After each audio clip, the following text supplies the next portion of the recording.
Salut Cédric. Salut David. Merci d'être avec moi aujourd'hui. Avec grand plaisir. Alors, on fait un petit retour vers le passé. Ouais. Je t'ai connu en 2017. Exactement. Tu es venu me voir, on a bossé ensemble. On est en 2021. Et il y a eu pas mal de choses qui se sont passées pour toi.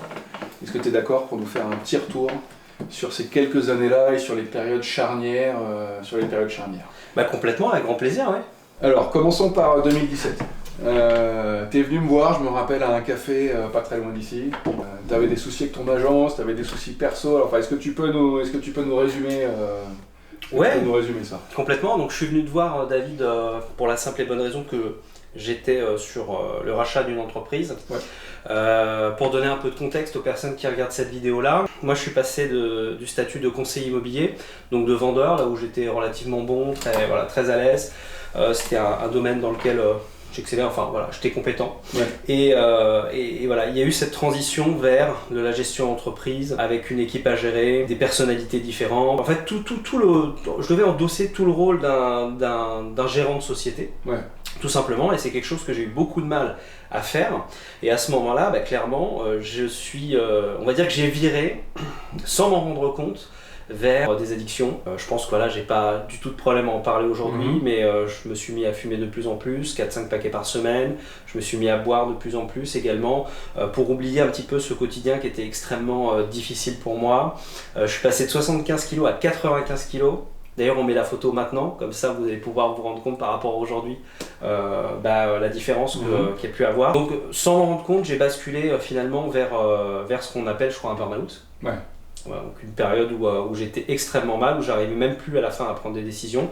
Donc comment est-ce que ça s'est fait? Mes journées, je passais mon temps à travailler, je travaillais excessivement, j'arrivais à l'agence à 8h du matin, je repartais le soir à 22h, j'avais le sentiment que finalement c'était impossible pour moi de sortir de cette situation-là, j'étais totalement prisonnier de ma société. Voilà, si je peux le résumer comme ça, okay. Je me suis senti prisonnier de mon entreprise dans laquelle je devais travailler en permanence. En parallèle, ce qui a été extrêmement dur sur cette période finalement, c'est que j'ai ma fille qui est née en 2014, donc juste avant que je reprenne l'agence, mais j'avais déjà commencé à la reprise de l'agence vu que mon patron à l'époque avait eu quelques problèmes de santé, et mon fils qui est né en 2016, et c'est une période qui a été assez compliquée parce que j'étais beaucoup moins à la maison et j'ai beaucoup moins pu profiter de mes enfants. Donc déjà le contexte il est là.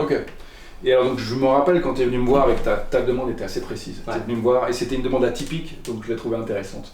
Et je bosse pas avec énormément de monde, mais ta demande m'a intéressé. Tu m'as dit j'ai une agence et je veux doubler les chiffres d'affaires en un an, je pense que tu m'as dit ça. Ouais. Et j'ai besoin que tu m'aides pour ça. Et je t'ai dit oui. Exactement. Et je suis venu et j'ai été bosser dans l'agence. Et donc on a fait un vrai accompagnement, donc ton coaching à toi perso, pro, enfin perso dans le contexte pro, mais vraiment ton coaching à toi. Mais j'ai été rencontrer les personnes qui bossaient dans l'agence, on a travaillé sur l'organisation de l'agence, on a travaillé sur tous les sujets, qu'est-ce qu'on pouvait sous-traiter, comment on pouvait organiser les choses. Et ce qui est amusant, c'est que j'ai raté dans l'objectif de te faire doubler le chiffre de l'affaire de l'agence. Ce que j'ai réussi, qui est amusant, parce que c'était pas ce qui était prévu, c'est que tu as été capable de faire le même chiffre d'affaires en ne travaillant quasiment plus dans l'agence, donc de dégager tout ton temps. Ce qui t'a permis, entre autres choses, je pense avec le gain de confiance également, enfin avec une partie du travail qu'on a fait, de lancer ton activité digitale.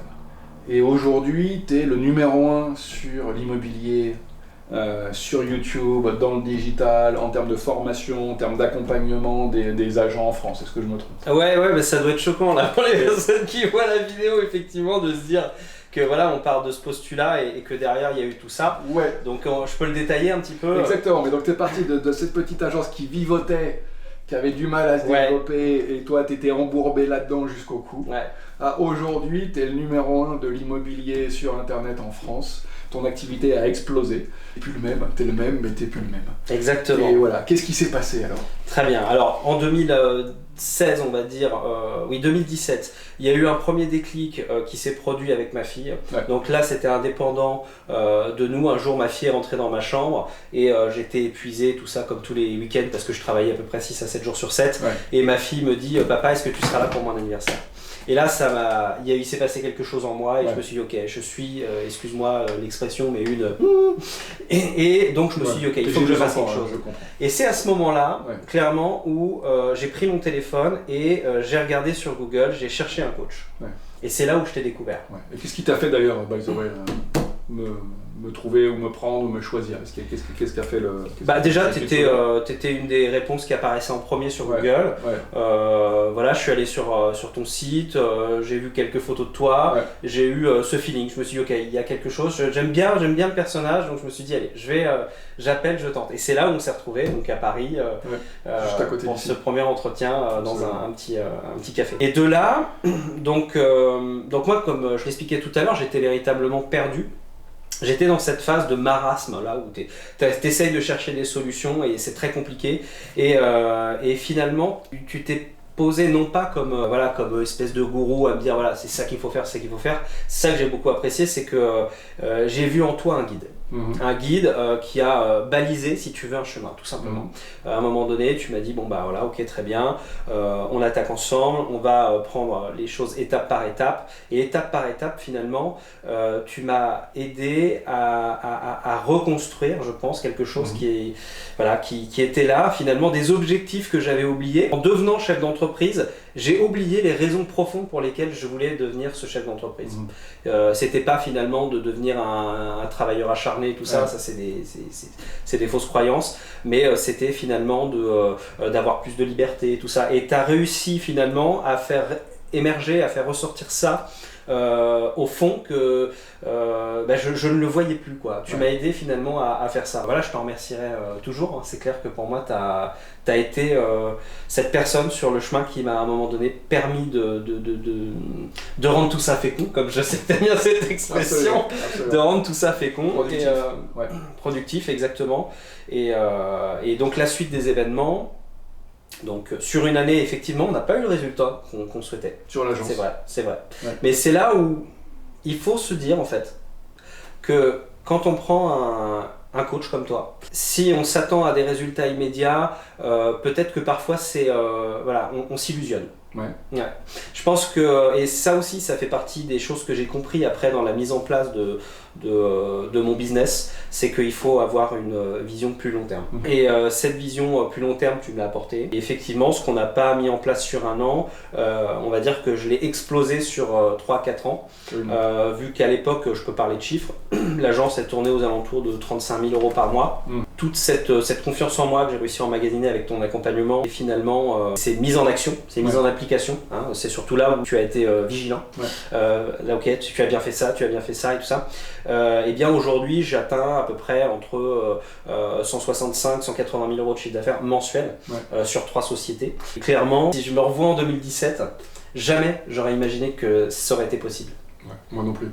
Ouais, c'est vrai. Non, enfin oui et non, parce que je sais d'expérience que les gens peuvent faire des choses incroyables. Le chemin est imprévisible. En tout cas, ce que je peux dire, qui est à ton actif, parce que je t'ai accompagné, mais tous tes succès, c'est toi, tu as accepté de te remettre en question.